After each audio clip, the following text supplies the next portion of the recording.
Hello students, हाय M Alka Jain.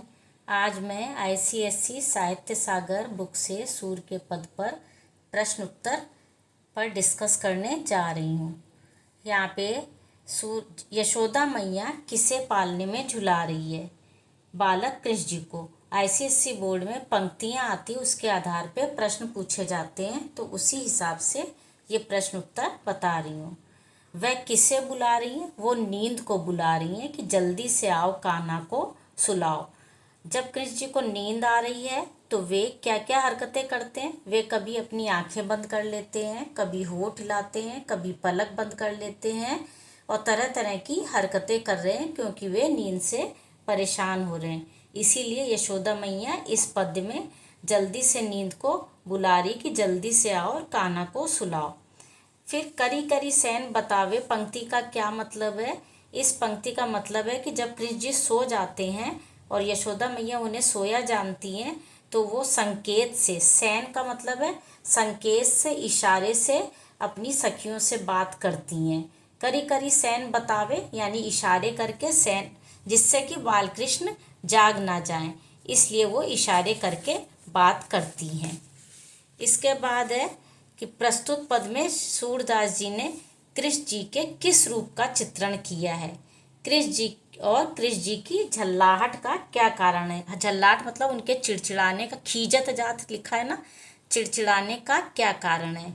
तो इसमें सूरदास जी ने बालक कृष्ण की बाल्यावस्था का वर्णन किया है और उनके चिड़चिड़ाने का, खिजाने का मनोरम वर्णन किया है। उनको नींद आ रही है और वो माखन खाते हुए चिड़चिड़ा रहे हैं।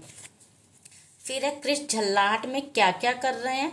वो जब उनको झल्लाहट हो रही है, चिड़चिड़ा रहे हैं, नींद आने के कारण परेशान हो रहे हैं, तब वो मचल रहे हैं, चिड़चिड़ाते हुए मक्खन खा रहे हैं, अपनी भवें टेढ़ी कर रहे हैं, जमाही ले रहे हैं। जैसे उबासी लेते हैं ना, किसी को नींद आती, वैसे ही वो जमाही ले रहे हैं और अपने बाल की लटें खींच रहे हैं। और कभी कभी वो तुतला तुतला के बोल रहे हैं, कभी कभी अपने पिता को तात कह के बुलाते हैं और उनकी आंखों में आंसू भी आ रहे हैं। फिर यहाँ पे प्रश्न आ जाता है कई बार कि सूर की भक्ति भावना बताते हुए संक्षिप्त परिचय दीजिए। इस तरह का ये प्रश्न 3 नंबर में आता है। तो यहाँ पे ये भी बता दीजिएगा कि सूरदास जी भक्ति काल की सगुण शाखा के मुख्य कवि हैं और भक्ति भावना इनकी सखा भाव की है। भक्ति काल तो उनके उस काल के वो कवि हैं और भक्ति भावना सखा भाव की। सखा भाव का मतलब है जहाँ पे भक्त भगवान के लिए सखा होता है, भगवान उनके लिए सखा की तरह, मित्र की तरह हैं। और सूरदास जी वल्लभाचार्य के शिष्य हैं। अष्टछाप के प्रमुख कवियों में से एक है। वल्लभाचार्य ने अष्टछाप मतलब 8 कवियों का बनाया था। 8 कवियों में ये प्रमुख कवि थे। इनका वात्सल्य रस वर्णन जो है बहुत अपूर्व है। वात्सल्य का मतलब होता है जिसमें माता का अपने बेटे के प्रति प्रेम दर्शाया है। इन्हें वात्सल्य रस का सम्राट भी कहा जाता है और इनकी भाषा ब्रज है। इनकी 3 रचनाएं सूरसागर, सूरसारावली एवं साहित्य लहरी। इसके बाद कौन अपनी माता से जिद कर रहे हैं? लास्ट पद्य में है कि कौन अपनी माता से जिद कर रहे हैं, तो बाल कृष्ण अपनी माता से जिद कर रहे हैं। वे क्या प्राप्त करना चाहते हैं? वे चंद्रमा प्राप्त करना चाहते हैं। चंद्रमा को खिलौने के रूप में समझकर अपनी माँ यशोदा से मांग रहे हैं। और जब खिलौना नहीं मिलेगा तो वे क्या क्या धमकियाँ दे रहे हैं? यहाँ धमकियाँ दे के भी प्रश्न पूछा सकता है, या क्या जिद कर रहे हैं या क्या हठ कर रहे हैं। तो वो कह रहे हैं, धमकियाँ ये दे रहे हैं माँ यशोदा को कि वे सफ़ेद गाय का दूध नहीं पिएंगे, चोटी नहीं गुथवाएंगे, गले में ढीला वस्त्र यानी झंगोला नहीं पहनेंगे, मोतियों की माला नहीं पहनेंगे और धरती पर भी लेट जाएंगे। और वे यशोदा मैया के पुत्र नहीं कहलाएंगे, क्योंकि यशोदा मैया ही उन्हें चंद्रमा को खिलौना के रूप में नहीं दे रही है। वे केवल नंद बाबा के बेटे कहलाएंगे। फिर यहाँ पे पूछ लेते हैं उनकी माता कौन है? तो यहाँ पे पालने वाली माता उनकी यशोदा है और जिन्होंने जन्म दिया वो देवकी थी।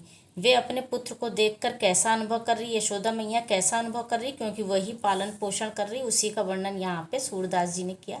तो उन्हें आनंद आ रहा अपने बेटे की हरकतें देखकर, उसकी चुहलबाजियाँ देखकर, उसका माखन खाना देखकर और उसका घुटनों चलना देखकर उन्हें अच्छा लगता है। रूठे हुए बालक को देखकर बहलाने के लिए माँ क्या कहती है? उनका बालक पर क्या प्रभाव पड़ता है। तो जो बालक रूठ जाता है, चंद्रमा खिलौने के रूप में उन्हें नहीं मिलता और वो जिद करने लगते हैं, तो यशोदा माता उन्हें बहलाने के लिए कहती है कि उनके लिए चंद्रमा से भी सुंदर नई नवेली दुल्हन ला देंगी। तो इसका बालक पर यह प्रभाव पड़ता है कि वो तुरंत कहने लगता है कि अब तो मुझे तुरंत ही विवाह करना, मेरी तुरंत ही शादी कराओ। अब यहाँ पे ये प्रश्न, ये बोर्ड वाले प्रश्न ही हमने यहाँ पे दिए। सूरदास जी की क्या भक्ति भावना का, सूरदास जी की भक्ति भावना का परिचय देते हुए समझाइए। तो यहाँ पे आपको अभी ऊपर जो डिस्कस किया था कि उनकी भक्ति भावना सखा भाव की है और उन्होंने वात्सल्य रस का वर्णन किया है और सूरदास जी ने बाल रूप का मनोरम वर्णन किया है। तो इस तरह से प्रश्न उत्तर आईसीएससी बोर्ड में आते हैं। 4 प्रश्न आते हैं लाइन देने के बाद हर चैप्टर से, जैसे 2 नंबर के 2 क्वेश्चन 2-2 नंबर के और 3-3 नंबर के 2, इस तरह से 10 नंबर के क्वेश्चन आते हैं। अब इसमें कुछ ना समझ आया तो कमेंट बॉक्स में लिखिएगा। Thank you.